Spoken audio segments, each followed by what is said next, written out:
Scott Webster, thanks for coming to Brite Cast. Maybe just start off with a little bit about your business, and then we'll go from there. Sounds good. I'm the owner of Hog Shack Bar-B-Q, located at 10470 Dumfries Road. Yeah. We're in our fourth year now. We started off as a classic counter service barbecue restaurant. I figured out within about 6 to 8 months that just wasn't a sustainable business model. I was trying to do what they do like in Texas and Carolinas and things like that, where you have your barbecue and once it's gone, it's gone. Yeah. And people around here really just didn't buy into that. So I had to make some changes on the menu and the food preparations and things like that. And then my wife and I went down and visited Monk's Barbecue in Purcellville and Rescue Barbecue out in Leesburg. And they both have beautiful bars. And we saw the opportunity to put a bar in because there's nothing on that side of Manassas where we are. We're down by the fairgrounds. And we made the decision to go ahead and add the bar. So it probably took about a year after permitting and things like that. And we flipped it from a counter service restaurant to a full service restaurant. And then everything just exploded. Changed from there significantly? Crazy. It was night and day. Like, I just couldn't believe it. Well, I mean, doing the food truck sort of, or, small batch sort of thing is probably good to prove concept, make sure you got all your, ingredients and, try things. What do people really like versus what you like? I imagine that's probably helpful. So that way, when you put the investment of putting a bar in, you're like, okay, I'm not as worried about filling said bar. It was, it actually got a little scary that first winter. Yeah. People just didn't come out for barbecue. Which was 21? 21 into 22. Yeah. So things got scary. Like, I'd have days where like 5 people will come through and I'm like, what is going on? Like, I'm not used to this. I come from high volume. I work for, I work for Clyde's Restaurant Group and the restaurant I was executive chef for, we did like $7-8 million a year. So I'm used to like rocking and rolling out numbers, and all of a sudden I have like a $300 day and I'm like, what is going on? That's not going to work. So I started looking around and just sort of, poking my head in and talking to the guys in Old Town, McGill and Chris and John and Blaine. And, they all kind of, the booze is, where you're making your money or you're making your margins and things like that. So I kind of went back to my Clyde's days, and I called up some of my old Clyde's people I knew, and they're like, the bar will help you. It will drive business in. And I think part of it was a little bit of arrogance on my part that I'm going to make the best barbecue in Manassas, and there's just going to be lines. And I think you are, but still that alone is it's tough. Not enough, I said in the beginning, I didn't want anything to do with, waiters and bartenders and all that stuff. Now I can't live without them. Like, I love having them in there, the personalities they bring and the way the regulars they bring in. Right. They're as much a part of the business as Hog Shack, the brand is. Yeah. So it was, it was a game changer to put the bar in and make us a full service restaurant. I was able to expand the menu instead of just doing straight barbecue. I did burgers, I did salads. Yeah. Fun, crazy brunch sandwiches. Stuff too. Added brunch, So it's been a great ride, growing the business and being able to change on a dime. And, the hardest part about being in business for yourself is going, you know what? I made a mistake. I have to fix this. That's one of the hardest things about life in general. Yeah. Really. Agreed. Yeah. So why Manassas and why barbecue? Well, Manassas, because I live here. I grew up in Northern Virginia. I grew up in Mount Vernon, Virginia. Okay. I graduated Mount Vernon High School, so I'm a Northern Virginia guy. And, when I was looking to do this, I was kind of all over the place. I was in Bristow, Woodbridge, Lake Ridge. I was trying to find the right spot.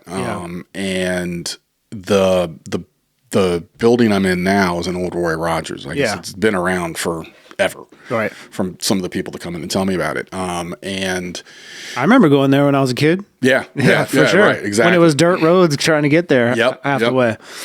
Yep. So one of my buddies was just like, that place has been vacant for a year and a half because Marco's Pizza was in there before us. Like, I don't know, man. I don't want a big restaurant. I just want a small, like 1,800 square foot, 5 tables. Let me slowly build it. And he finally convinced me to email the landlord, or the broker rather, and I did, and they made me an offer I couldn't refuse. That's awesome. So they need to get it filled. Yes, they need to get it filled. They have, we have 3 Latino restaurants in the strip mall. Yeah. They didn't want another one. They liked the idea of putting a barbecue restaurant in there. Yeah. and they liked what I had to offer. So it's been a good marriage. Yeah. As far as barbecue goes, I opened up a place called Capital Q Texas Barbecue by the then MCI Center. What is it? Capital Arena now. Okay. We were the second restaurant to open up. God, what's his name? Nick Fontana. Okay. Was the guy that opened the place, and we had worked together at Clyde's, and he goes, "You want to go do this?" And I was like, "Yeah, why not?" And I was working for Clyde's at the time, and it just sounded interesting to go do. Right. So he convinced me to go do it, and I started researching and studying barbecue, and got a feel for what he wanted. And I started reading about Texas barbecue, and it just I was like, God, this is fun. And we started doing it, and I was like, this is amazing. And I really got into doing it, and really enjoyed the process, the thought, the technique, and all that stuff all the way through it, where I really had fun with it. And I got it up and rolling, and, he and I parted ways. I'd taken it as far as I could with him. I had kind of reached a roadblock. He wanted more just management, and I wanted to keep creating. Yeah. So at that point, I went back to Clyde's. Plus, I knew I had to go back. At that point, I think it was I'd been a sous chef for a minute. And I needed to, one thing I did learn from that is I needed to learn how to run a business. Yeah. That's a whole different thing than just creating. 100%.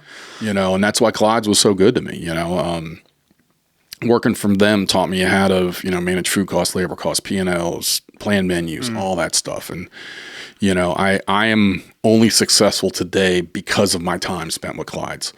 I went to, like I said, I'm a culinary grad. I graduated the Culinary Institute of America in 95, I think. Where's that? Culinary Institute of CIA. It's in Hyde Park, New York. Okay. That was a killer experience. I'm sure, yeah. But, they taught me how to cook, the basics of cooking, like proper technique and everything. Clyde's taught me how to make money. Yeah. And that is really, regardless of the business you're in, it's a for-profit business. Right. And Clyde's is masterful at what they do and how they do it, how they, so it's just Clyde's the restaurant or the Clyde's group, and there was a different restaurant that you were working for? So Clyde's Restaurant Group, is, my location's closed, Columbia's closed, and Reston's now closed. But at the time, there's 12 locations. They also own the Old Ebbitt Grill, the Hamilton 1789 restaurant, which is their high-end fine dining restaurant, which is what got me into the Clyde's Restaurant Group.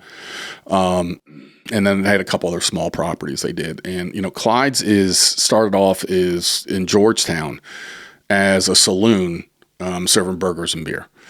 And they grew themselves into the top regional concept for years, in this area. And Clyde's Georgetown was pretty high end the last, is it still there? Oh yeah. Clyde's Georgetown is still there. Clyde's Georgetown. I had a buddy that was a manager there for a while. Yeah. It was, it was an amazing experience. In just how they go to market and understanding that you and your wife could come to dinner, you could get an order of wings and a cheeseburger. She could come in and get an apple arugula salad with, local blue cheese and a piece of Alaskan halibut that was flown in 2 days ago. Yeah. And that's the beauty of Clyde's, is understanding how to appeal to everybody. Their motto for staff was service plus value equals profitability. And they are so spot on with that. And that is a mentality I still use today, is making sure we're giving the best service. And service includes quality food in a timely manner, presented properly, and then value. I try and keep things as value as possible. I'm terrified of raising prices. You have to raise prices in this market. But you can't raise prices and lose value. No, and if you raise prices but increase value, or at least keep it the same. Hard. I've been in this business 40 years now. I started flipping pizzas when I was 15, and this is the craziest time I've ever seen for food prices. And because with food prices, it's seasonality. Okay, Super Bowl wings go up and they come back down. Right. Now you just don't know. I mean, even barbecue back in the day, in the summer, ribs, brisket, and pork butts are more expensive because it's barbecue season. Come the wintertime, you slow down a little bit, but you make up for it because ribs, brisket, and pork butts come back down. Well, the price of pork butts is the highest I've ever seen it in the winter. This winter. So, it's presented different challenges in having to grow the business. But, like I said, Clyde's taught me you hang on to the very last minute. Now, putting the bar in has helped. Yeah. I can run a little bit higher food costs because I'm making my margins up on Right. the booze. Well, especially if you have people in on like a big Sunday football game or something, they're only going to eat once, but they're going to drink all day. I mean, at least our people do. Yes, you know, yes. so that's where you're making their margin, but you still get, you know, if I have to pay a little bit more for a great sandwich, and we'll get into your sauces at some point too, but you know, if I have to pay a little bit more, but my drinks are kind of par with what I'm going to pay anywhere else, I don't mind it. I don't mind paying a little bit more for quality stuff personally. Yeah, and that's what I've tried to do. I was like, you know, that's the thing I've had to pound in my head because it's such a fearful thing. Is you know, I'm making fresh quality food. Everything's made from scratch. All the sauces are made from scratch. Really? All the rubs are made from scratch. The majority of our sides are made from scratch, unless it's, you know, like a French fry or something like that. You know, so you know, I got to convince myself that people are paying for my 40 years of experience to come in and eat. Not ripping anybody off. You know, anytime there's a price increase, it's because a price increases happen to me. Right. I mean, watch where else you're going. Yeah. I'm not the only one. No. And it's, you know, and I'll talk to AJ a lot about it. And she'll be like, look, dude, you're not opening cans of barbecue sauce and pouring in a container saying this is Hog Shack. You're making your stuff from scratch. You smoke every day and every night. This is something that people will pay for. And I'm more comfortable with it now. Being on our 4th year, we've established ourselves with good food. You know, the bad reviews don't bother me as much anymore. Yeah. I realize this is some backyard guy who's pissed off he can't cook as well as I do. Yeah, for sure.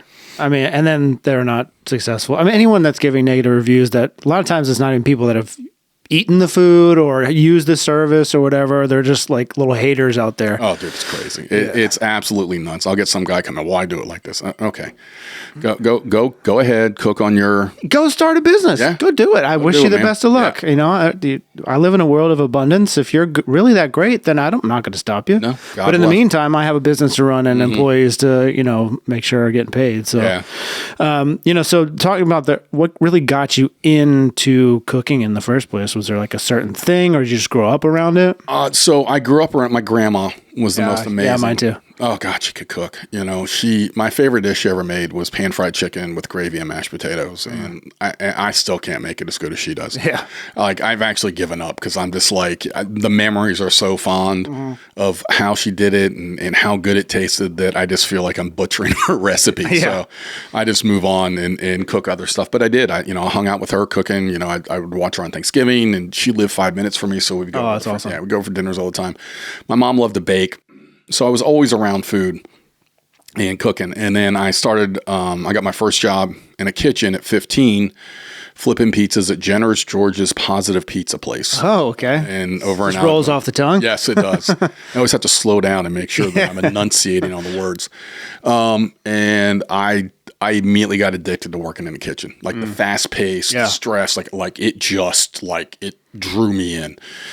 So I worked there, you know, on and off through my freshman year, and I had different odd jobs, and I'd work here and get bored. And I go there and get bored. I always end up back in the kitchen somehow. Right. So, you know, I graduated high school. I went away to college for a semester, and that was just a beautiful drunken disaster. That my dad, intense. I mean, you had a good time for the semester? from what I remember. Yeah. My dad came to pick me up on the last day of semester, and we had just absolutely destroyed the dorm, like completely through it. And he goes, What school? Potomac State Junior College in Kaiser, West Virginia. Okay. Yeah. That was West Virginia's junior college. Okay. Yeah, that's saying something. It was High school. It was called Basically? Pot State for a reason. Yeah. Let's put it that way. But it was just a giant party. I got to the point where I was going to class, and my dad saw my grades, and he goes, "You're not going back." So I ended up going back and waiting tables and bartending. And I got a job at Chadwick's in Old Town Alexandria. And I got to start talking to the chef there. His name was Peter Raskin. And I was like, "Hey man, I'd love to come back in the kitchen." I told him what I'd done. You know, like I said, Generous George's, I'd worked at Bennigan's in the kitchen. And while that wasn't, you know, a creativity, it was still learning high pace, high volume type of stuff. So I got talking to him about it. He goes, "You know, you can make a really good living doing this." You know, I was like, all right. So he put me back in the kitchen. I worked a couple days a week, bartend a couple days a week. And I ended up, he ended up convincing me that you need to go to culinary school or go to a apprenticeship program. Yeah. So I looked into Disney's apprenticeship program, the Homestead, and the Greenbrier. They all had a program where you come in, you work for them, and you get a culinary degree, but it kind of stood out. But it was kind of a long process, and doing my research, I saw that it would end up taking much longer. Yeah. So I started looking at culinary schools. And there's Baltimore, Johnson and Wales, and then CIA, which is considered the top of all the culinary schools. So I went to my parents and told them I wanted to go to culinary school and become a chef. And my dad looked at me and laughed and said that after you just blew all that money, no. So he goes, if you want to get in, you prove yourself, and then we'll talk about it. So I got in, paid for my first year of school myself, got great grades, loved it, was addicted to it. Like I just couldn't get enough. Yeah. I did my... What was what were you going to the community college for? Or the junior college? To study. I couldn't tell you. Didn't. I mean, obviously it's a big stark difference, where if you want to do something, how it, everyone's different, like there's people are meant for different trades. And I went to school for marketing, but I can't tell you how many times I just wanted to kill myself but I did it anyway, right. But I didn't like it. I got good grades, but that's just because I didn't know you could like to do something. Right. Well, I'm the oldest. You pay for it. Yeah. I'm the oldest of my family. So my mom's like, well, my oldest boy's got to go to college. And I was just like, I barely made it out of high school. I have horrendous ADD. Paying attention is like the worst thing I want to do. I want to run around. It's why I work so well in kitchens, because I can't have 1,000 things going at one time, and I feel calm if I have one thing going on. I'm like, oh my God, what am I going to do? So my mom really wanted to go to school, and so I ended up applying late. All the other colleges, they had maxed out, weren't taking anybody. Somehow she got me in. Found out about it because I know what happened. I applied to West Virginia to get in, and they're like, well, we're on a waiting list. But if you go to our junior college, you'll bump yourself up going to the waiting list. Okay, yeah. So my mom's like, well, let's just go there. It's more affordable than WVU, blah, blah, blah, blah. So I ended up going, and maybe I studied business. I couldn't tell you. It was just not in the cards for me. Right. I should have, and I have an 18-year-old son now, and his brain is like mine, thinks like mine. So my wife and I are just like, look, dude, you don't have to go to college if you don't want. Yeah. I did trade school. You want to go to a trade school? Go to a trade school. Money is in the trades these days anyway, especially if you 100%. like you can go get some liberal arts degree, but you're going to be paying on it forever. Like, what's the point? You can get a really good job being a barista. Not that there's anything wrong with it. You shouldn't need a liberal arts degree to be a barista. No, you shouldn't. You definitely shouldn't. So getting back to, once you got into the school and, started being successful and everything. So where did it go from there? Was there certain disciplines you liked more, or? It was all so crazy because it was all like, all the cooking I had done was a bastardization of some type of cooking skill that I didn't realize. Mm-hmm. When I got to school, you learn how to properly saute. You go to skills 1, which is you're going to make a chicken stock, you're going to make a beef stock, you're going to make a veal stock, you're going to make the 5 mother sauces. So they taught you the proper technique, how to do everything, the old French way, which is, the Italians ended up over in France. So all the French chefs stole everything from the Italians. It's a messy thing, but you learn all the basics of cooking. And the most important thing they taught you, and it's something I still focus on today, is the process. There is a step process in how you end up with a flavor and how you end up with a certain thing, And I teach the people I work with, if you're going to saute something, it needs to be on a hot pan. If you're going to do this, it needs this. Everything needs to be seasoned before you put it on the flat top and things like that, So that was the most important thing I learned. And then I really started getting into, once you got out of the basic cooking skills and, you're learning, Russian service and all this other stuff, you start getting to learn really cool food as you progress along, start doing different things. I did my internship at the Trellis in Williamsburg, Virginia. Worked for a gentleman called Marcel de Saunier, Death by Chocolate, the Burgermeister and things like that. Yeah. And dude, that was eye-opening, man. That was the first high-end restaurant I ever worked in, and holy shit, dude. I was a deer in headlights my first week. I was like, what have I got? Were you a sous chef at that point? No, I was just a grunt. Okay. No. When you do your internship, you're nothing more than a grunt, and you need to feel blessed that they let you walk the halls of the kitchen. Yeah, okay. But like, I couldn't believe what they're doing with food. Like, it was just so like mind blowing, like the flavor profiles and how they broke stuff down and why they did this, and pairing up with local farmers and things like that was just, it was just crazy to me. And I was there, I don't know, 3 months, and I loved every minute of it. It was so intense and so cool.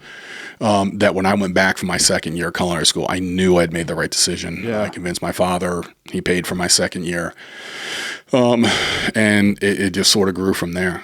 It's good to be able to prove that you want to do it and then have the support after that. My grandfather said that he would pay for like room and board if you would just write him a letter about your plans for that semester. Right. I'm the only grandkid that did it, and they paid for all my room and board while I was at JMU. So I was like, it's stupid not to do, but it also like kept me.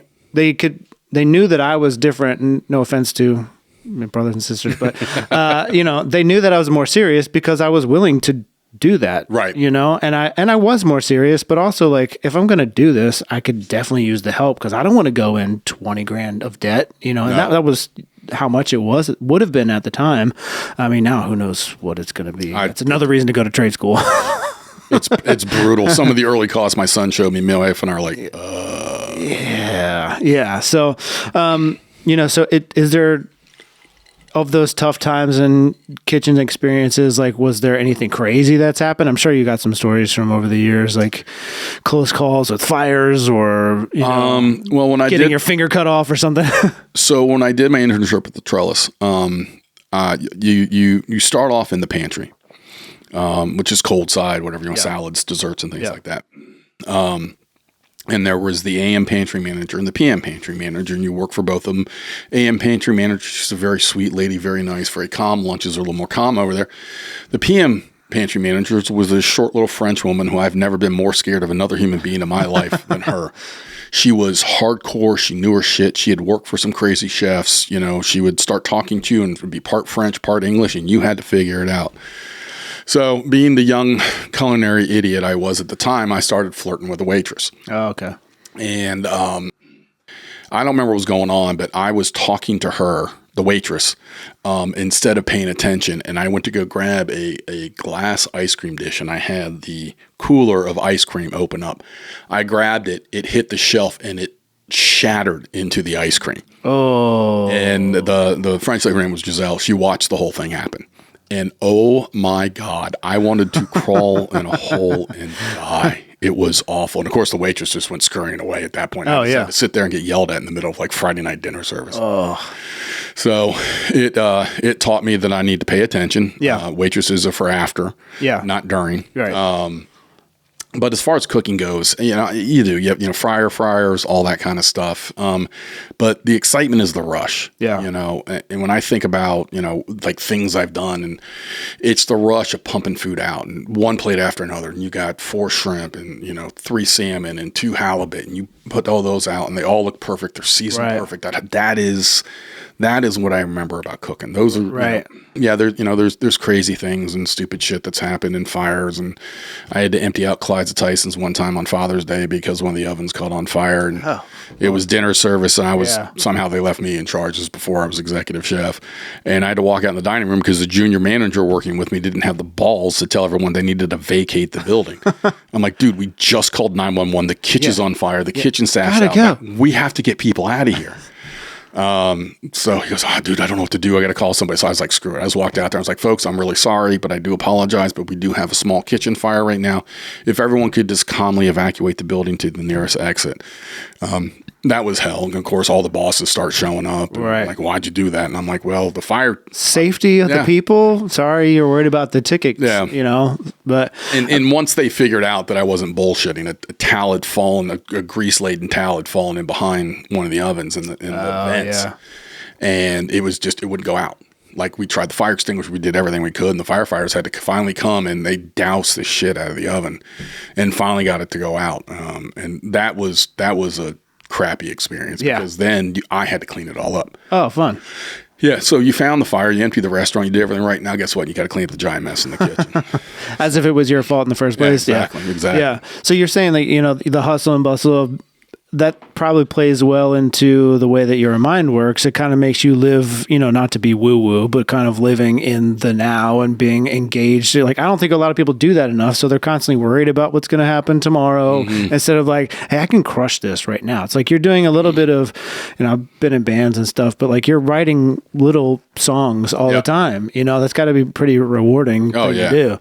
The sound of a busy restaurant like makes me calm and happy. Yeah. Like, especially now, now we have full dining rooms and we got everything going on from comedy and everything else. There's just every so often I'll give myself 5 or 10 seconds. Well, I'll just enjoy the noise and the hustle. Maybe be 20 or 30. Just let's be happy with 5 or 10. Yeah, I'm not there yet. Yeah. But no, it's calming to me. Like it's always been that way. Busy kitchen, saute pans, plates, calling for runners, calling out dishes, all that stuff. It's a very calming kind of mental state that I'm in, that even if I've got my head kicked in, even if it's 12, 14 hours a day, I roll away at the end of it feeling like $1 million.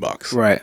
Well, a lot of people would feel overwhelmed, but I think that certain people have different types of brains that they can't perform well in that sort of environment, and they're better at being laser focused on one thing. But some people like can manage 50 different things in their head at one time, and it's easier than, like you said, having one, and that's what, to the education piece. I don't know if that's like rewarded as much in today's society. Like we're just, people are called ADHD. Yeah. And there's, here's some drugs instead of, this is just a different type of person. They need to be educated and, encouraged in a different way than someone that can just, be in the herd of sheep. Yeah. Well, that was the crazy thing. I didn't get diagnosed with ADD until I was about 48. Really? Yeah. Yeah. So, back did it make sense? Oh, 100%. You're like, I kind of knew. Yeah. I kind of knew, and looking back, I kind of understood where my brain was. I couldn't, and I wasn't just the kid who couldn't sit still. Focus wasn't my thing unless I found something I really liked. And then it'd be this hyper focus. I ended up getting diagnosed with ADD, and my son will kill me, but my oldest son, we were putting him through the process of getting diagnosed with ADD. And, I'm going through and we're talking to doctors and everything. By the time we're done, the doctor looked at me and goes, you might want to go get checked out for that. And I went, what? And they go, yeah, I'm pretty sure. You answered yes on all the questions. Yes, yeah, exactly. So I went through the whole process, and sure enough, I did. And I've been taking Adderall now for the past, 5 years now. Okay. And I know it sounds crazy, but Adderall changed my life. And really? I don't like promoting. Well, I think it's supposed to be, it's just overdiagnosed, but for people that actually need it. Yes. Because when I was growing up, if your kid had ADD, they put you on Ritalin to make you stoned all the time. So you wouldn't be hyper. Adderall for me gives me hyper focus when I need it. Right. So when there's times that I'm not in the kitchen, the hustle bus is going on, there's still management things I had to do. There's still things I need to that get aren't done. Fun. Exactly. So it's non-fun stuff, And I still at times I'll take my Adderall, drink my coffee, and I'm just like, God, I'm going to doom scroll for a minute before I get this done. But now I can jump into it and I can knock it out, and I feel better. I don't have this weight carrying around all the time. It's like, oh my God, I got to get this done. Oh, I haven't done this. Yeah, it's just like, all right, here we go. Yeah. So the administrative side, it really helped me. And I think back, had I been diagnosed at a younger age and given the tools and information beyond Adderall, making lists and how you do this different stuff, I think I even would have progressed quicker in my career. I still think I'd always be a chef, but I think I would have found myself sooner. Like, I was, after doing that junior college, I lived at home. I was waiting tables. I was bouncing around. I was partying. Yeah. I was coming home 6, 7 o'clock in the morning, pissing my parents off, because I didn't know where I wanted to go. And, my mom is still pressuring me. You got to go to college. I'm like, I don't want to go to college. Yeah. And looking back now, I understand why I didn't. Well, that's a common thing for people that have ADD. Oh, 100%. 100%. Sitting in a classroom is the worst thing in the world. The absolute worst thing in the world. It couldn't have been worse. Even at culinary school, when we had to do a lot of classroom stuff, it was just, I'm just like, oh my fucking God, please, can we just get in the kitchen and cook? I just want to cook. Yeah. So, I managed it and I got through it not knowing what I had going on. Do you think you would have started Hog Shack if you didn't get diagnosed? I think it would have been harder. Okay. 100%. I think that's fair. No, I think being diagnosed with it and put on Adderall and understanding how I can focus on tasks I hate doing allowed me the brainwidth to do all the ownership stuff that I knew was out there, but was just too afraid to tackle because I wouldn't have been able to focus on it. Yeah. I mean, that's a powerful message. I'm not saying we're not selling Adderall right now, but no. But for the right people, it really can make a significant difference. And I know, there's, a lot of people ADD, ADHD, Adderall. I have a little ticker on the bottom for where to order your Adderall. The Hog Shack Adderall plan. Yeah, a little promo code. 1-888-555-1212. No, I'm kidding. But no, and it's for the right people, it works. I take a low dose. I'm not wired out, and I cut back on my caffeine. And I did stuff to make sure that I'm managing it, make sure I'm taking. Well, you don't need it as much, really. I mean, I've dabbled a couple of times, but it does the focus part of it. I didn't need caffeine or Red Bull or anything. You're very zoomed in on it. So 100%. I mean that's great to. So was your husband, your son diagnosed? Oh yeah, he's on it. Too? Yeah, okay. he's Thanks, still, Dad. Yeah, he still kind of fights the diagnosis. And I know he's a teenager and he doesn't want to look at it as because it's still a disability. It's not, dude. Your brain just goes 100 fucking miles an hour. It's like a super strength at some point. Yeah, and you can harness it. And it's and I've done a lot of reading about it and understanding it. And when you look at true entrepreneurs, they all have ADD. Because to be an entrepreneur and own your own business, you have to be able to manage a gazillion things going on in your head at one time. And for whatever reason, ADD lets me have 1,000 plates in the air. I may not finish the project till 2 years down the road, according to my wife. This took me like a year. And exactly. But it allows me to do the things I need to do. And it really allowed me to, I've been working on the business plan for Hog Shack for 10 years. Oh, wow.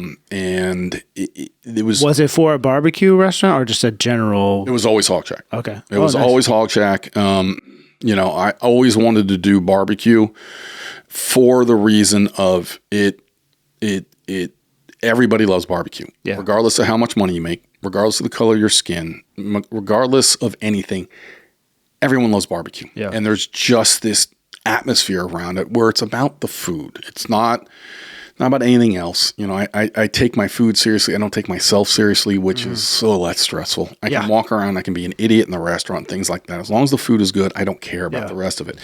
You do higher end stuff, you got to start taking yourself a little seriously. Right. And I'm like, I am too old to be fucking taking myself seriously. Yeah. It's supposed to go the other way around. Yeah, exactly. So barbecue is the way to go. Now, do I want to do other things? My whole goal is to build a restaurant group. It's not just one and done. I want to have 2 or 3 locations of Hog Shack. I've probably got about 10 other concepts in my head that I want to do. So I want to build a group. So there's other things I want to do where now that I'm having my fun and I can always go back to the barbecue point where it's lighthearted and things like that, I can go do, a higher end place and do more of a Clyde style where it's more farm to table. I'm getting the wild Alaskan salmon. I'm getting the wild halibut.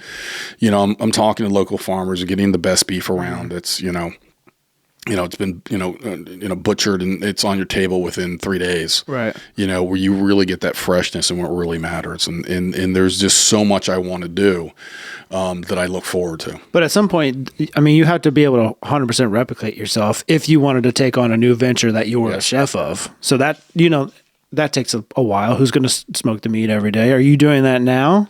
Are you training other people to take over? So going back to Clyde's, one of the things Clyde's made sure you did as an executive manager, where you're general manager or executive chef, is your goal was to train your staff to operate the restaurant as well as you did when you're not in the building. Yeah.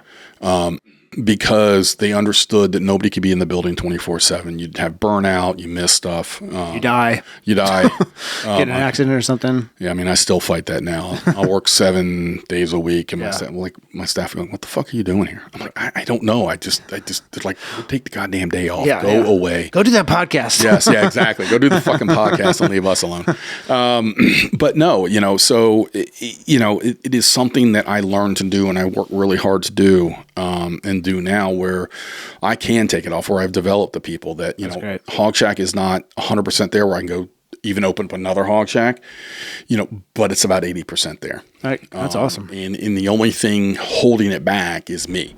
Yeah. Is making sure I have everything in place as far as all my T's crossed, my I's dotted, where I can go, okay, what am I going to do next? Right. What is the next step in my journey of building a restaurant group? Right. Would it be for cash flow? Wouldn't it possibly be doing another Hog Shack?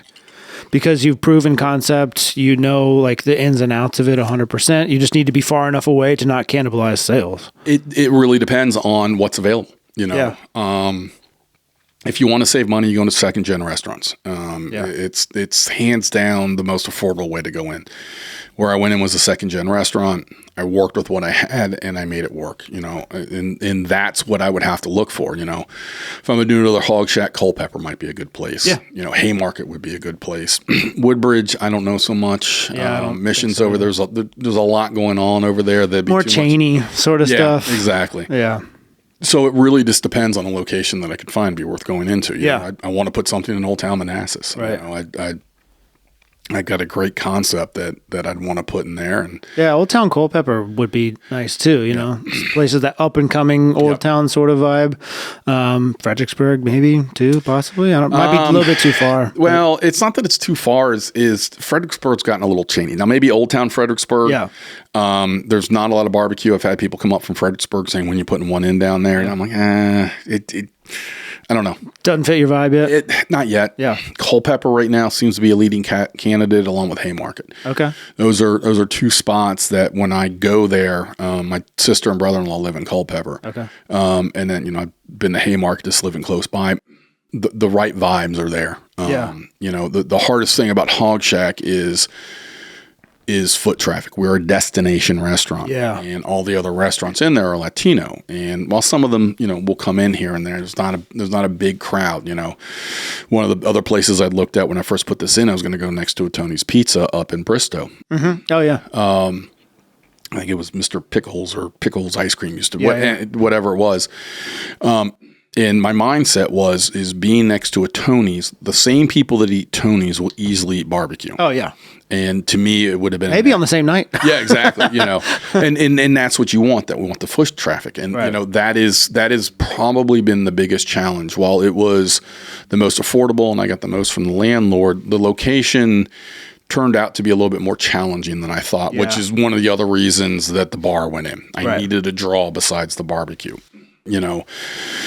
As much as, and again, my arrogance thinking that I made the best barbecue in Manassas, that people would just flock there regardless. I could open up a Well, I mean, if I make the best song ever, but I don't get it to people, it doesn't matter. Mm-hmm. Maybe it is. Well, you'll find out, but you gotta do the marketing piece to be able to have people test it out. And then, I think that's worked for sure. And, speaking of marketing, you've had AJ from 3 Stars Social Solutions doing your stuff for a couple of years now. Yeah, right? She's been with me for a while. Yeah. I also have Erin from a company called Smarketing. Okay. She used to work for Founding Fathers nice. for a minute. When I first brought her on through Clyde's connection, and I hadn't met AJ at this point or anything, and I reached out to her, and I hired her in January of, was it 21? No, 22, excuse me. It was the first January I opened, and I talked to her, and she presented pricing, and again, this is pre-bar, and I am just like distraught that this is just like, what's going on? And I was trying to do, search engine stuff and all that. So an acquaintance of mine from Clyde's got in touch with me, got me in touch with her. And she made a proposal. She goes, look, I understand you don't have a lot of money. I deal with a lot of small restaurants. This is what I offer. And she made me an offer that I couldn't refuse. That, it was minimal money up front to see if we get up and running. Like almost performance based. If she can help you in these ways, then you owe me this. Okay. No problem if... Yeah. She goes, I'll just take a little bit for my effort. And I was like, fine, I got to try something because it wasn't getting out there. And, I'm an old school restaurant guy. It used to be all word of mouth. Yeah. You made good food, you had a good atmosphere. Well, and being in Georgetown, people just walk in because there's thousands of people in the street every day. So, she took over all my SEO stuff and, she really didn't do a lot with social media. That not really her forte, but the Google social media, email marketing campaigns, all the flyers and a lot of the digital stuff in the beginning was all done by her. And she still does some of it. Her and AJ kind of split it up. Yeah. Dude, that first January, it was still struggle. Yeah. By the end of the month, it was okay. The first February, it was night and day. She almost doubled my sales from January to February. And I was like, is that just organic traffic from SEO stuff? Or Yep. I mean, that's what we do as well. And it really can make the difference. oh, dude, it was big night time. and day. Yeah. Because if you make a website on your own, that it could look great, but is it going to bring you any leads? Right. You know, Maybe not. And I had used, you know, because I took a break from restaurants and worked for US Foods. So, you know, they have a lot of tie-ins to, like, you know, website companies and things like that. Yeah. And so I was using these different things that were supposed to be self-proven and do all that work for me. But US Foods isn't going to be boots on the ground for a barbecue. No. You know? No. If you want to start a retail brand or something, maybe they could help you for sure. Yeah, so talking about AJ and what she's doing for you now, like, I think, she's been doing a great job. I think 100%. And being involved with Old Town Strong too, Yeah. like you're one of our big supporters, just getting the word out. And, like, I think that's been I don't want to toot our own horn, but I think that's been a part of keep getting some regulars into the spot. Oh, 100%. You know, so AJ I met, back to Aaron real quick. You know, Aaron really helped build the business. And then I was failing at social media, and I was talking to Aaron about it, and she's just like, look, I can kind of help you with it, but it's just not something I can do. Yeah. So AJ at this point, I knew from following Old Town Strong and things like that and just hanging out that AJ was very involved in it. So I sent her a message one day. I'm like, look, I own Hog Shack Bar-B-Q. We're getting ready to open a bar. Can you come by and we can chat? I'd like to get involved in this. This is what I got going on. And, I'd love some local promotion. And she came in and we hit it off right away. Yeah. It was such a great connection immediately, where while she's talking to me, I'm like, she and Old Town Strong are going to help me blow my business up. Yeah. That's awesome. And I utilize Old Town Strong. I couldn't afford to bring her on. And I was also in a position where I didn't want to upset Aaron. I'm very loyal. Yeah. You know, if somebody works hard for me and does a good job, I am very loyal to them. But if they're saying they can't do that business or that service, then you're only asking someone else to do that one service. Right. Then great. So AJ kept, I can help you on social media. I can help you on social media. And I was like, I can't afford it. In the back of my head, I'm like, God, what do I tell Aaron? So, I had talked to Aaron about once every other week. And I finally was like, Aaron, I have somebody who's a local resident of Old Town Manassas. She belongs to Old Town Strong. She does the social media. And before I get it, she goes, do it.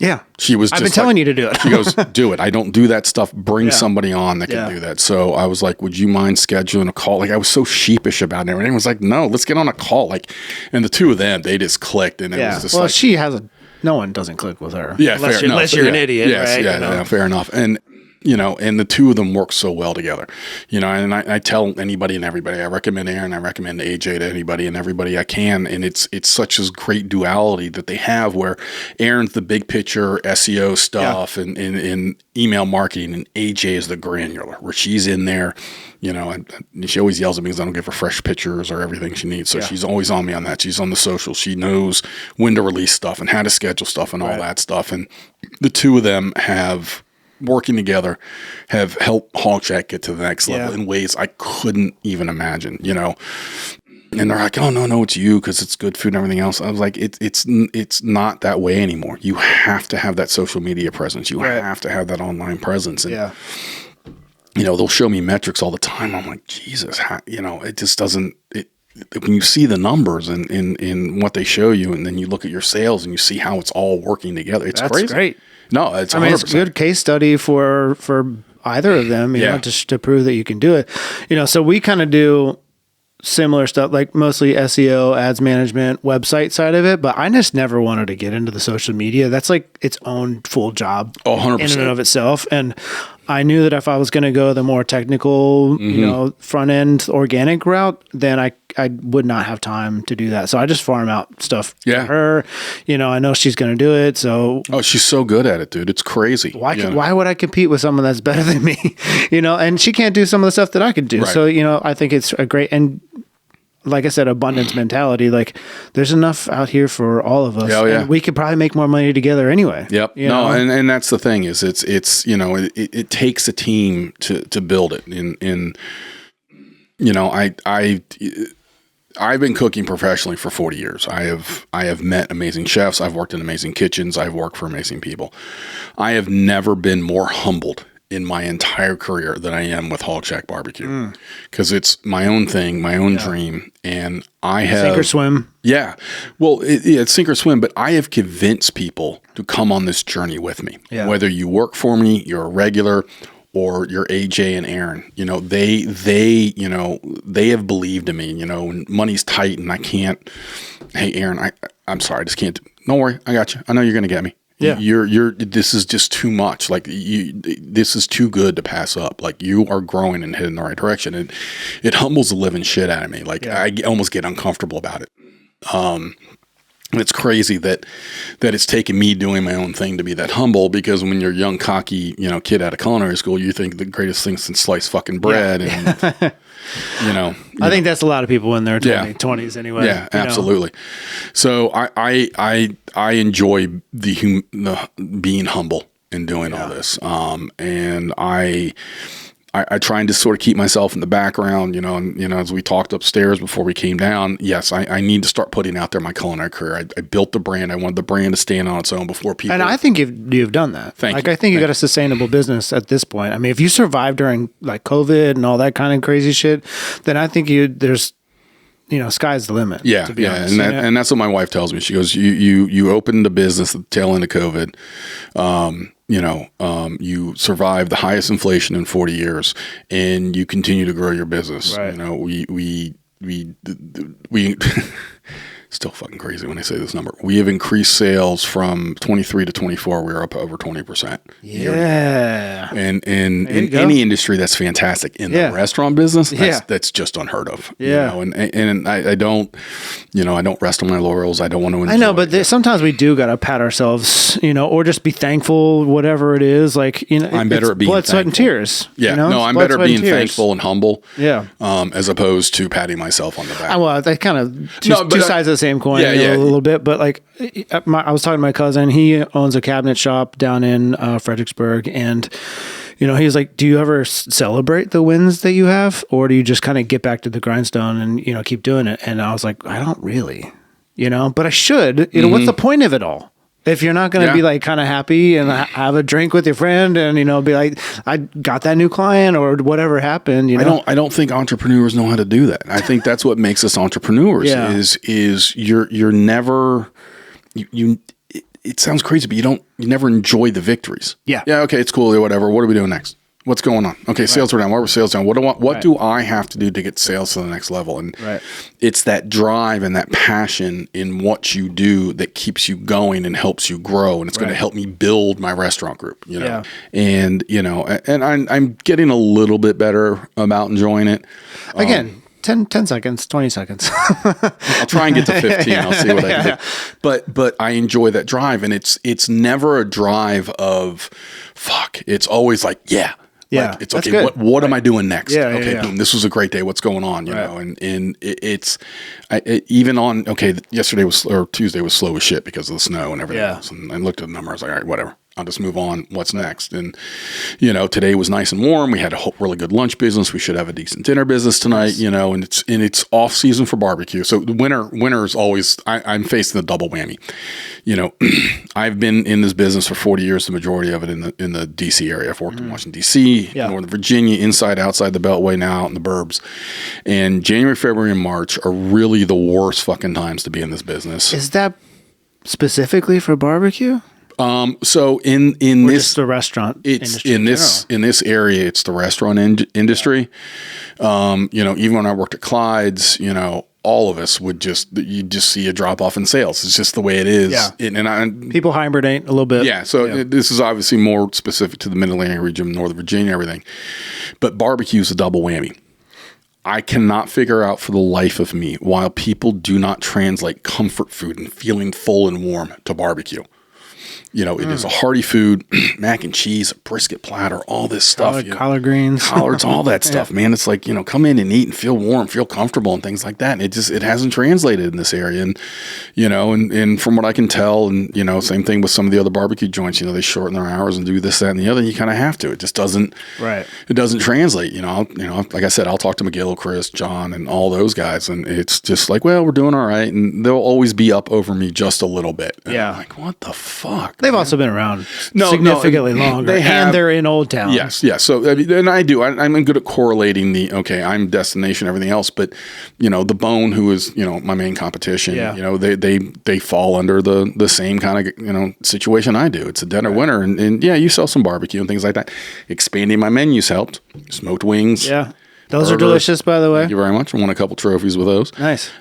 Burgers. I put burgers on as a whim. I'm like, who the fuck is coming to a barbecue joint eating a burger? You'd be surprised. Holy cow. I sell a shit ton of burgers. And, that's one of the things, again, it transforms us. Now I have people come in, just all they eat is burgers every week. They come in once or twice a week, they get burgers, and you know what? That's a beautiful thing because they're coming in, having a good time. Consistent recurring revenue. That's always good. And they're happy, they're getting stuffed. Yep. Is there like one specific menu item that you're most proud of?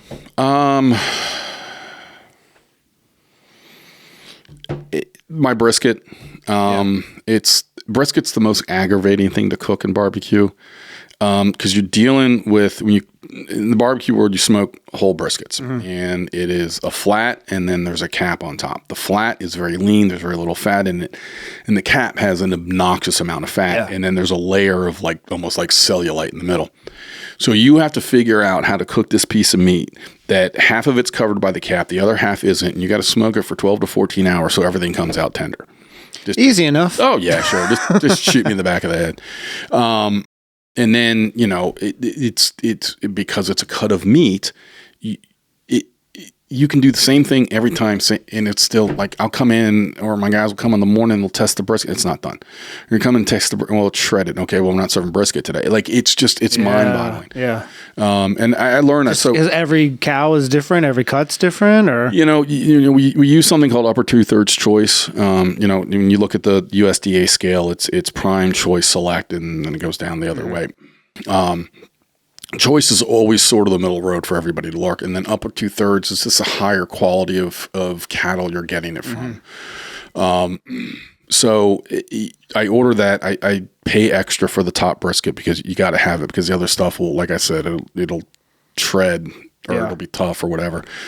But you still have off days with it, and it just beat my head against the goddamn wall. Now pork butt, I can kick that thing down the road. I'm a pork butt guy personally. I can have a truck run over it, put it in my smoker, and it'll be delicious every time. It's just the way it is. You know, you can overcook a pork butt for 12 hours and it's still going to come out delicious. As I was doing all this, I got the chance to be on competition barbecue team as the dishwasher.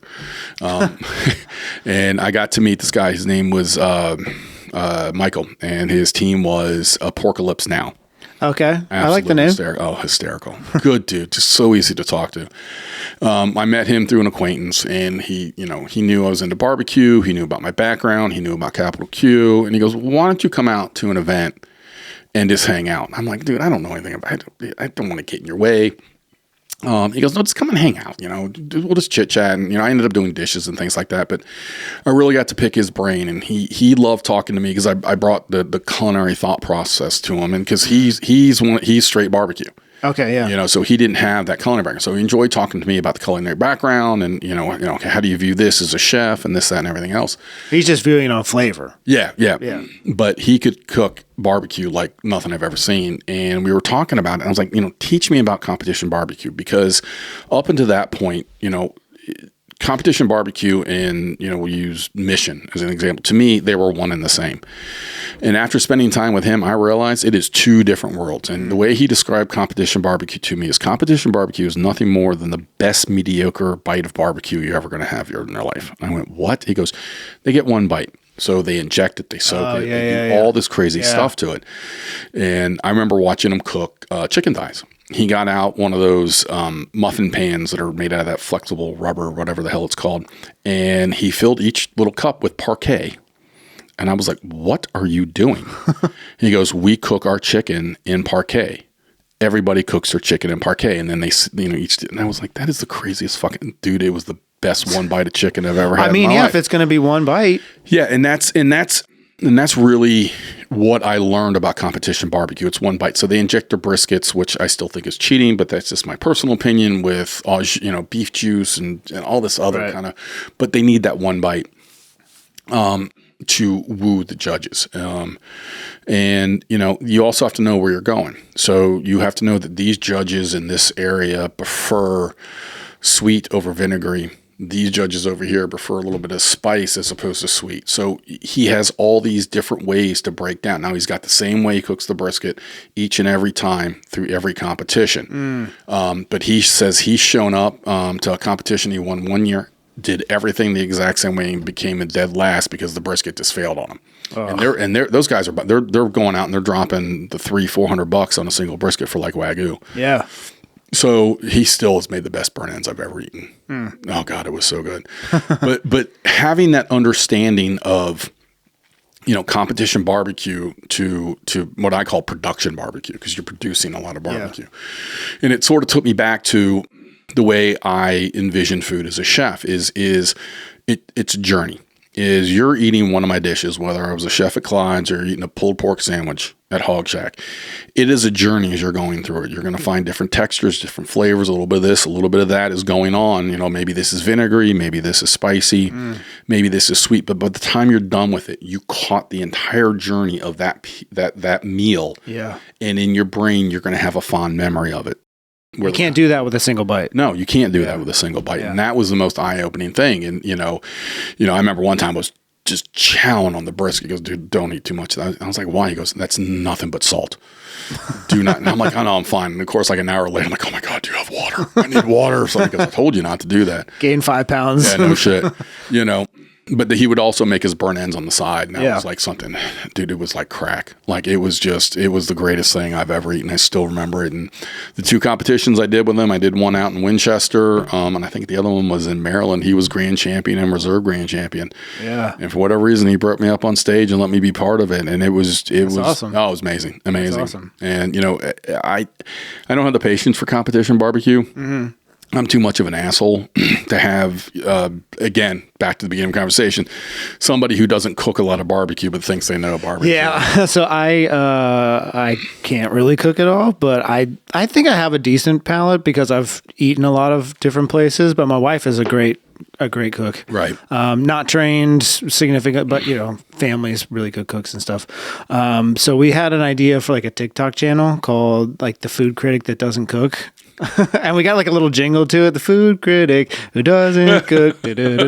But I would hate to have someone that doesn't know what they're talking about be, it's one thing if, Anthony Bourdain is doing it. Right. Then, okay. Right, yeah. I suck or I'm great. I would listen to that. But someone that's just like, I eat barbecue all the time. Yeah. And that's what I found out about the barbecue world, the competition world. A lot of great people. There's a ton of great people, but they're all barbecue guys. Yeah. And being a chef coming in the barbecue world, first and foremost, that's already a strike against me. Oh, yeah. You're a chef, you think you know food. I'm like, no, dude, I'm a fat kid who likes to cook food. Okay. Yeah. I love barbecue. There's a sandwich called the Fat Kid on my menu that was named after me. I mean, I don't take it too seriously, but and that is one of the reasons that I stay away from it. I still read about it. I still follow, Mid-Atlantic Barbecue Station, Mid-Atlantic Barbecue Association. And I'll go to a competition and they're fabulous and they're great people to talk to, but it's just not where I want to head. I've had a couple of people trying to convince me and I'm just like, nah, I'm not competition's not for me. You're building a business too. Like, is it really going to help the business that much? It would just be fun. It would be. And maybe, when I get, that is a good point. I mean, as much time as I put into bills, I mean, you're talking a whole weekend away, the planning, all that stuff. Maybe when you retire or something. Yeah, and I got nothing better to do. I'll call you, AJ, and Chrissy, and we'll get a couple bottles of whiskey. Hey guys, we're going to compete this weekend. We're going to come in dead last, do it. But we're going to cut some onions and stuff at least.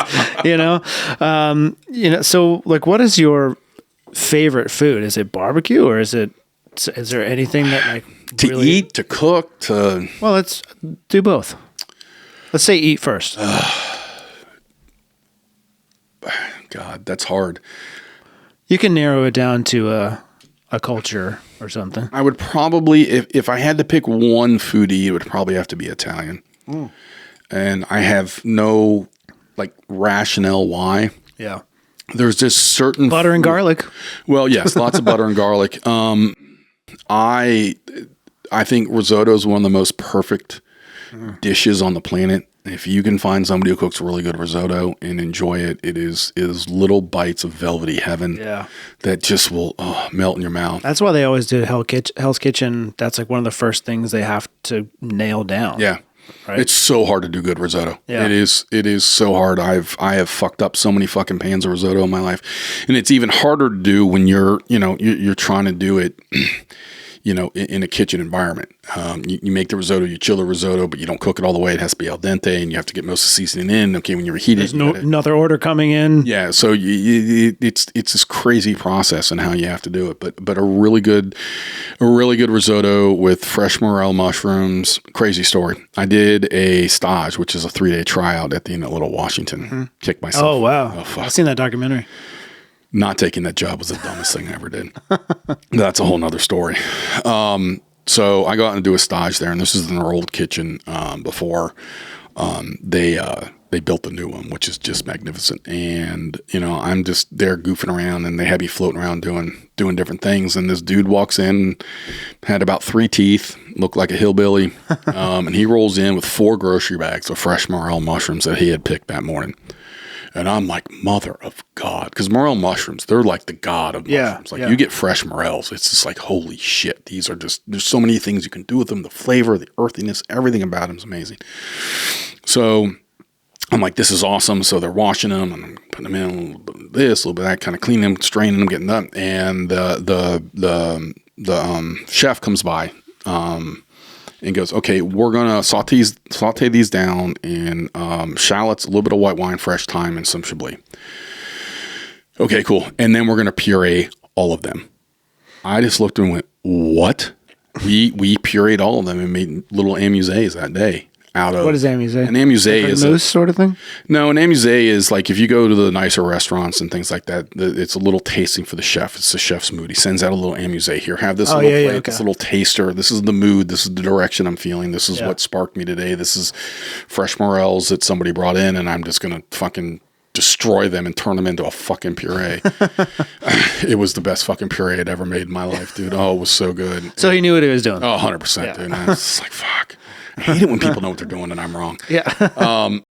So it was just unbelievable. And then working at the inn and seeing the processes and how they did shit. It was just, again, it was just a mind fuck, dude. Watching this level of culinary expertise when I'm just like a young little grunt. It was just amazing. But going back to the morels, like one of my favorite dishes is, a really good risotto, made with a great white wine, preferably a French Chablis. And I know I'm getting a little, foo-foo here. It's fine. Fresh local asparagus, morel mushrooms, and marjoram with fresh grated pecorino romano because it's a little bit has a little bit more of a nutty flavor than Parmesan. Is literally probably one of my favorite dishes on the planet. Again, Italian. Bolognese. Bolognese is just, to me, it's the sauce of sauces. Yeah. So much flavor, so much characteristics in it, and it can be done so many different ways and still be amazing.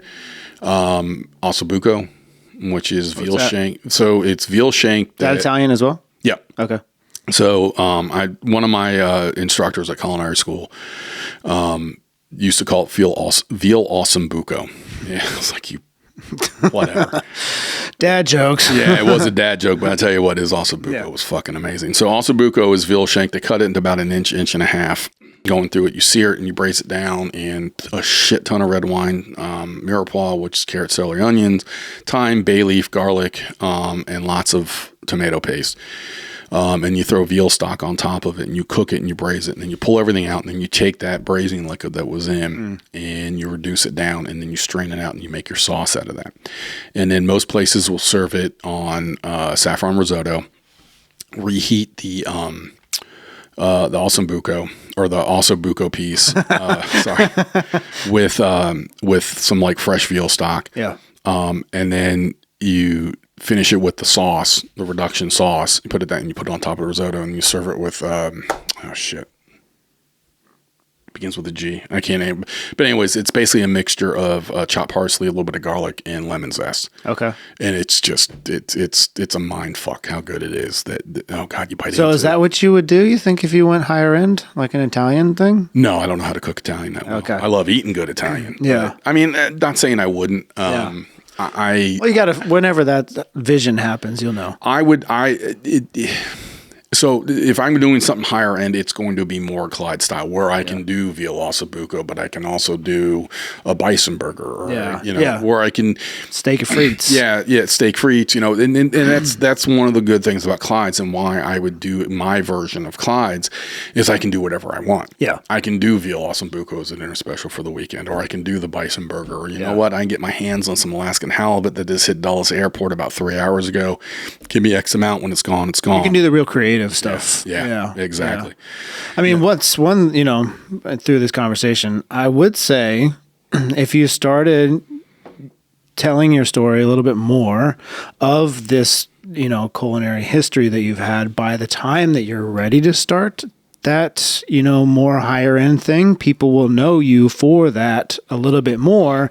So you'll be able to kind of hit the ground running for that. At least the people that are around here would know. No, absolutely. And I've, I think it's interesting. Well, thank you. A barbecue guy that is, classically trained and stuff like that. I think that is impressive. Yeah. And it's funny is now that I'm more willing to talk about it, and I tell people, well, I'm actually a classically professionally trained chef. I've worked for this executive chef. I've gotten to meet people like Paul Bocuse or Joe Roget. One of my favorite people I've ever met is I met Julia Child.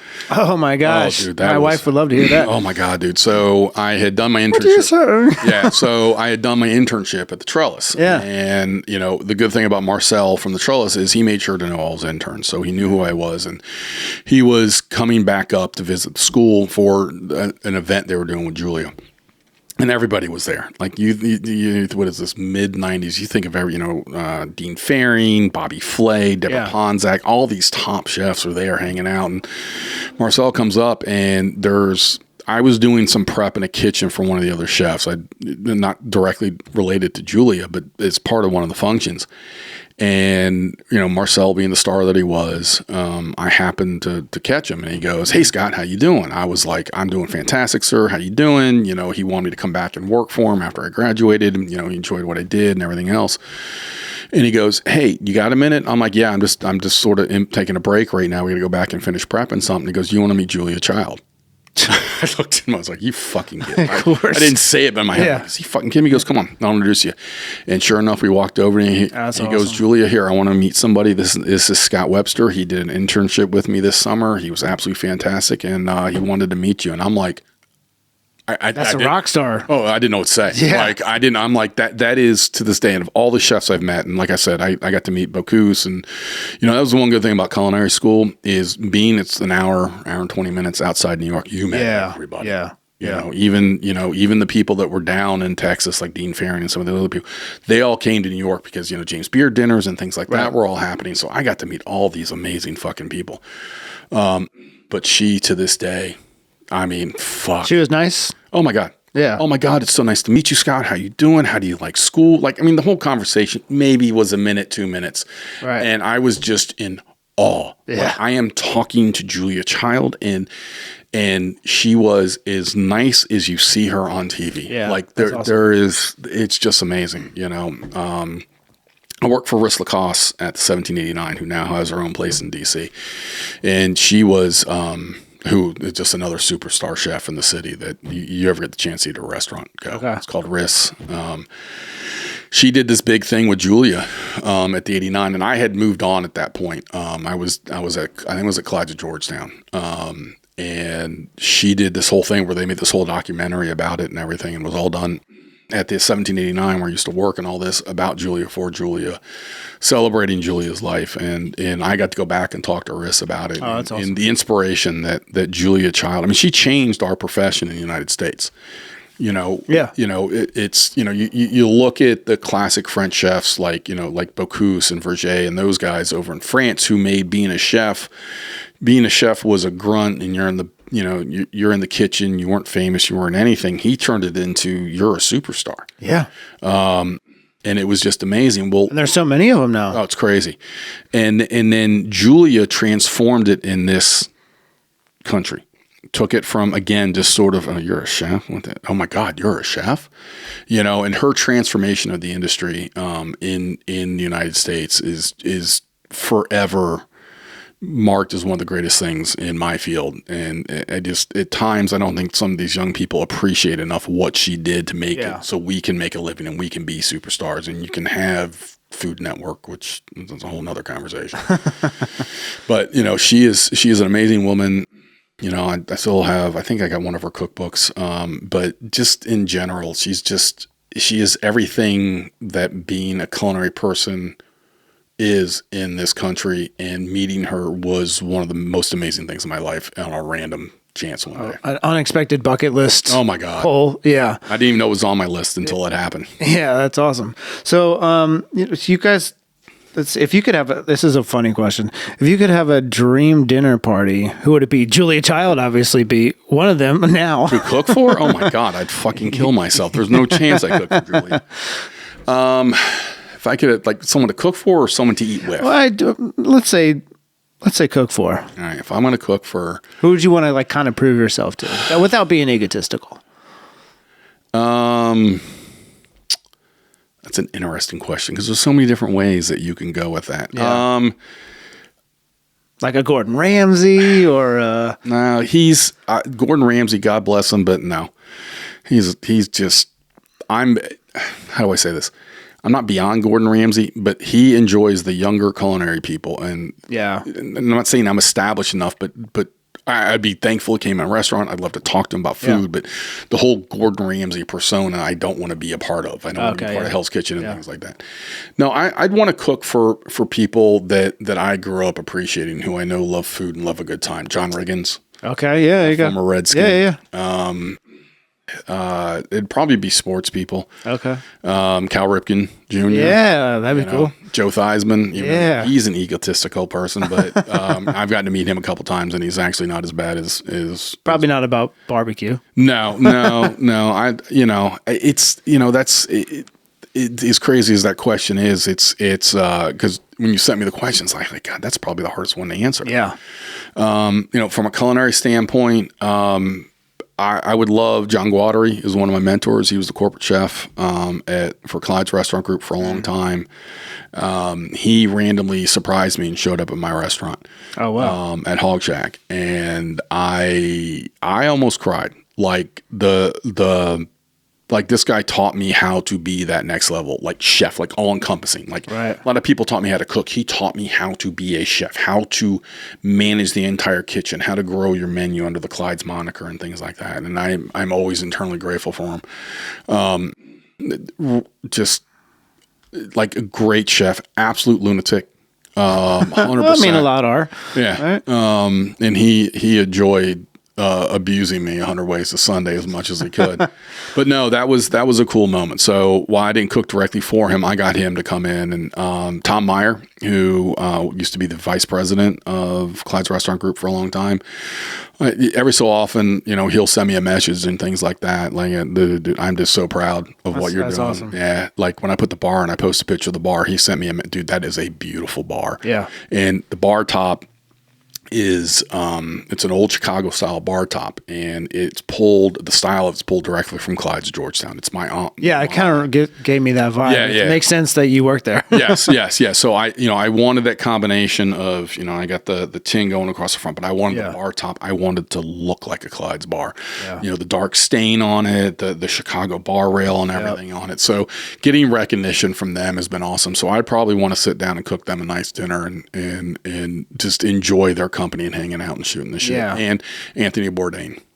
I mean, that's what I was going to say, because he liked everything. He did too, He respected the profession of everybody who busted their ass. Right. It wasn't, for him, it wasn't about if you were good or bad. It's about if you cared. Right. Are you passionate enough about if what you're you were a doing? Street vendor or something, like how bad do you love it? You know, to him, good food was good food, and did you care about the food you were cooking? It didn't matter what your culinary degree was or the chefs you've worked for, or any of that stuff. What mattered was, were you passionate about your food, and did you care enough about your food to put it in front of me so I could enjoy it? Yeah, I think he, without being cliche, I think he did kind of like revolutionize the way people looked at food. For me anyway, I didn't watch food stuff until him, really. And then I started watching other Food Network shows and stuff like that. But, you could have really good, like a Thailand street food that's just as good as what you're going to have, at a Michelin restaurant. Agreed. If they understand what they're doing. 100%. For me, I'm going to say Thai, Asian, Korean maybe flavors are probably my favorite. I love barbecue. I grew up on barbecue. Right. I also grew up on like Prego and Ragu and canned food and stuff like that too. Didn't we all? Yeah. My grandma was like, one grandma was like a really good cook. And one was a really good baker, but they still kind of made traditional American things. Right. And when I was like in my early 20s and I got Thai food, I was like, "What is this? This is amazing!" Because I had Italian and American my whole life. Right. So that's really why that's my preference if I have to. But barbecue for me is also you have your sauces. Finally, get to that. I'm a big condiment fan. I like to. Right. There's traditionalists that say, well, you should just let the meat be the flavor. I'm like, screw that. I want to douse it, and I want to have my combination. So you came up with these 6 different flavors, or 5 different flavors. So there's 5 sauces. Yeah. So hog sauce, which is our house sauce, our main sauce, is sweet and tangy. It appeals to everybody. That is based off of something that used to be called J. Scott's barbecue sauce from Clyde. So I took that recipe, brought it over to Hog Shack, and I had made it in, 10 years. And I made one small batch. I was like, my God, I served this shit to somebody. Like, it was awful. So I was like, I sat down and when I opened, I was lucky enough, a buddy of mine, Rob McGowan, was retired. He used to be the executive chef of the Old Ebbitt Grill. Uh-huh. He's like, I'm bored. Do you want some help? I'm like, I can't afford to pay. He goes, no, it's all right. I'm bored. I'm going to come help you. So that's having another great chef helping me out. So we just sat down and we worked on, we took that basic sauce and turned it into hog sauce. And then my mustard sauce is how many iterations did it take till you kind of shit? At least 20. Wow. If not more. And what's the time that it would take to make a small batch and taste it? Sometimes we make 1 or 2 a day. Sometimes we make 3 or 4 a day. Sometimes we wouldn't make none because of shit we made the day before. That's got to be the most aggravating, but exciting when you finally get there. It is, and 100%. And the kind of like writing a song. Yeah, exactly. No, exactly. This is shit now still, and then all of a sudden it turns the corner, and you're like, oh, all right. Mac and cheese was the same way. I made 30 different sauce. Like the original mac and cheese I opened up with is nothing like the current mac and cheese that I have now. But the sauces, the Gold Rush sauce, that is a sauce I've made for years. Nothing's changed on that. It's an obnoxious amount of mustard and brown sugar with some Worcestershire sauce. And then Twister was another. I had nothing to work with in my head. Like I didn't have like a spicy sauce or anything like that. So I started thinking I got sweet and tangy. I want earthy. What's going to give me some earthy? Well, you know what? I want a little bit of heat to it. So, okay, if I want earthy out of the gate, let's start with the ancho chilies. What else do I really love that goes well with beef? Oh, I know, A1 steak sauce. Mm-hmm. I was like, shit, let's put A1 steak sauce and the ancho chilies together. Well, you know what? It needs a little bit of heat, needs a little bit of smoky flavor, and I don't want to pull liquid smoke and everything like that. So you know what? Ooh, chipotle peppers. Oh, yeah. So I started building it from there. And I stunned a couple chef buddies of mine because I do not put ketchup in any of my sauces. All my red sauces are based with chili sauce. Yeah. A little more complex, a little more flavor profile, and not as sweet and vinegary. It's a little more subtle in the background. So I built Texas Twister off of that. Very earthy, great tones, and because of A1, and people can make fun of me all they want, A1 works really good with beef. So I have that. And it does. Yeah, it does. It's delicious. It is. There's a reason it's been around for 70 100%. years. Yeah, what's a joke about A1? You know, in the middle of the Civil War, somebody decided to design a steak sauce that everyone's going to enjoy for the next 2 centuries. I mean, they're making a killing. No, 100%. And then Carolina, you got to have a classic Carolina if you're doing barbecue. And then the redneck white was the last sauce I put together. I like to mix that with the Twister, personally. And I don't even like coleslaw, to be honest with you. But I do like the kind of mayonnaise-y flavor. It kind of cuts through the bite a little bit. Yep. You know, the food critic doesn't cook. But, you know, I love having those options of different sauces. Like, and that's something, again, that sets you apart from other, like, competitors and other barbecue places. They just have generic oil and vinegar, you know, or vinegar sauces, and like a base barbecue sauce that you can kind of get anywhere. Well, you hit on something that I love is people will come in and put their own combinations together. They'll, you know, you'll do that. My neighbor across the street is, what do you tell me? It's like a third redneck and 2/3 hog sauce, and he gets a brisket quesadilla and he drinks a glass of red wine. That's what it's so. For social media, that might actually be pretty funny, honestly. Yeah. You know, getting some of those, like, how are you doing yours? Like, you know, like, I mean, you could just have AJ do it on a football day. Yeah. Like, how do you like your sauces? And then just show the different ones. Cause like the first time I had been there for a full meal, I was like, they have so many sauces. Yeah. And I was like trying each sauce. And then I started mixing immediately because, you know, I'm a Slurpee kid that would mix 5 different layers of Slurpees and stuff too. So, you know, I think that would be a fun little marketing thing for her to do. You know, she's already in the building. And it's a great thing that happens is that I want people coming in and putting their flavor profiles together. And the sauce is the perfect way to do it. And that's why I don't serve, you know, everyone comes in, well, you know, does your meat have salt? No, my meat does not have sauce on it because, you know, outside of the burnt ends, which burnt ends need the sauce on it, I want everything served, quote unquote, what they call dry in the barbecue, which means it's not doused in sauce because everybody has their favorite. Everybody has their profile. I don't want to dictate what somebody's going to put on their sauce. My ribs are dry, brisket's dry, all that. And the reason it's done so you can, you know, if I know it sounds crazy, but if I'm hungry, I'll do a brisket sandwich with cheddar cheese and redneck white sauce, and then hit it with just a little bit of Twister, and I'm happy as a clam. You know, but that's your palate. That's what your palate tells you. Like having that option to change it up. Another just random idea. I don't know if you're already doing it, but what if you had maybe someone orders the biggest sampler or something? You bring them a flight of sauces. That they could try out. They before their stuff comes, maybe some fries or something. Like, because I was dipping my finger. Oh yeah, you know, trying everything out, trying to figure out exactly what I wanted, and then you know I figured it out with Twister and the other sauce too. So you know, just these are all free for you. Although I'll take 10% if it raises your raises your margins. You know, I love free ideas. That's fine too. There's nothing better than that. Yeah. So if you had like wrapping it up a bit. So if you had like a vision of the next 5 years, kind of what would it be? The vision of the next 5 years would be to bottle my sauces and my rubs. Amen. That is something that's very high on my list. It's, matter of fact, it's next of what I want to do. I think that's a smart idea. You know, that gives some cash flow too. Well, and that's exactly what it is. Is you have to have multiple levels of revenue. Yeah. And that is a revenue where it's off making money by itself. I'm not involved in that. You just got to find like the co-packers and distributors and stuff. Yeah, that's a little bit like I've dabbled in asking questions about it, and that's a little more in depth than I realized. But that is one of my goals this summer now that, I get some cash flow and then the bar is getting paid off and all that other stuff. That's awesome. It opened up another restaurant. I know that make my wife's eyes roll back in her head when I say that, but she knew going into this, if I opened one, there was going to be many. Yeah.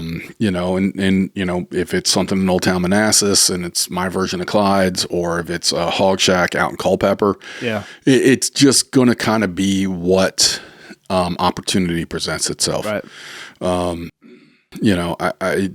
far as financing goes, now that I'm established, it's easier to get business loans and things like that, and investors, et cetera. So it just sort of depends. Like I said, I want to build a group. Like you touched on in the beginning, the quicker way is I can go get 2-3 Hog Shacks going, have the cash flow, and go do something else. Yeah. But the opportunities have to Right. Yeah. Look, the right location, the right team that you could assemble at that place. I mean, that's not to, disregard any of that. But if you did start like a higher end thing, you're proving concept again. I mean, even though Clyde's is kind of proof concept a little bit, but it would be, I would think, I'm not a restaurant entrepreneur, so I don't know, but I would think that you take one McDonald's, once you figured out the systems, you can just make another McDonald's. No, absolutely. Right? It would, you still need someone to run it, someone to manage it, someone that can cook, and someone that can manage people and all that sort of stuff. But it becomes cookie cutter at that point. You know, and if you really have your systems figured out. No, as the cookie cutter concept goes, is I'm about 90% there. I now know where I am, what I'm doing, how I want to present myself. The bar changed everything. The menu's where I wanted. I'm actually thinking about trimming the menu back a little bit. Like I think it's got a little too big at times. But yeah, I could go down to the Culpeper and find the right spot and get it up and rolling. It depends on government red tape. Sell bottles from the store, bottles of the sauces from the store. Yeah, a little small storefront sort of thing too.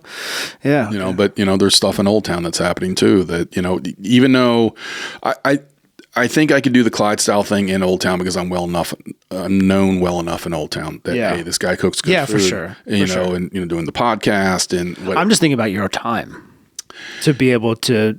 And I guess if you have really everything locked in at Hog Shack where you only have to be there a couple of days a week, then you would have the time to be able to move to something else. And it's also the itch. I'm in it, not a bad thing, but I am with barbecue and Hog Shack, I'm limited to what I can do. I keep trying to push the boundaries here and there, and sometimes it works and sometimes it doesn't.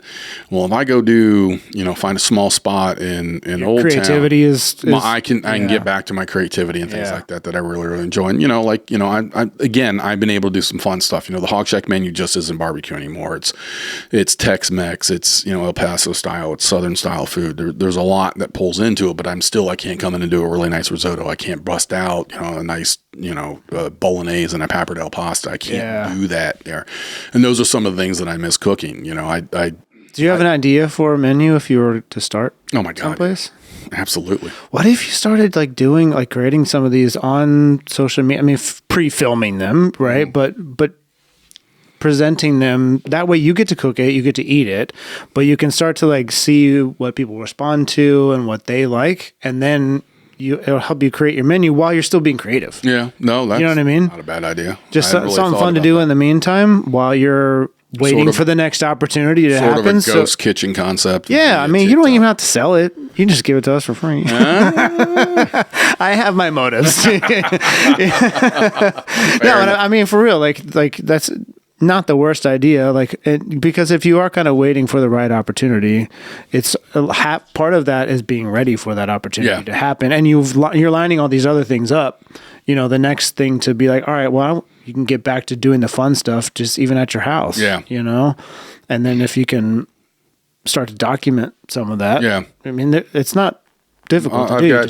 I got 10 years of stuff I did at Clyde's to pull out. That was the other beauty about Clyde's is, 25-30% of the menu you had to follow the corporate structure. The rest of it, I wrote my own menus. Oh, nice. That's something that you don't see nowadays in the corporate world. Yeah, not at all. No, not at all. So I just went to Olive Garden. Nothing there.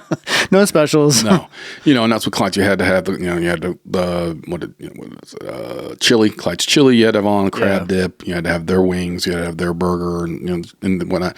But then they go out and find you the wild Alaskan halibut. And by the way, you can come up with anyone. But by the way, we've connected with local farmers, so we're getting you asparagus in from Central Virginia. We're getting this down from Maryland, so you guys can kind of do whatever you want. And that was the cool thing about Clyde's. It really taught me how to write and develop menus. It wasn't they just didn't feed everything to you. They'd find you the proteins, they'd set the price to get you the deals, and they'd find you the produce and things like that you wanted to pair up with. And then you're the artist. And then I'm the artist. And it was cool. Invaluable. Again, I credit everything where I am now for working for them for so long. And as much as I love culinary school and everything else, Clyde's has really shaped me into being able to be a restaurant owner right now. Yeah, that's awesome. Yeah. And big shout out to them, and but shout out to you that you've done this. I'm proud of you. I mean, I'm proud to call you like a friend over the last couple of years. So thank you, Scott Webster. Thanks for coming on, and we'll talk to you soon, brother. Absolutely, sir.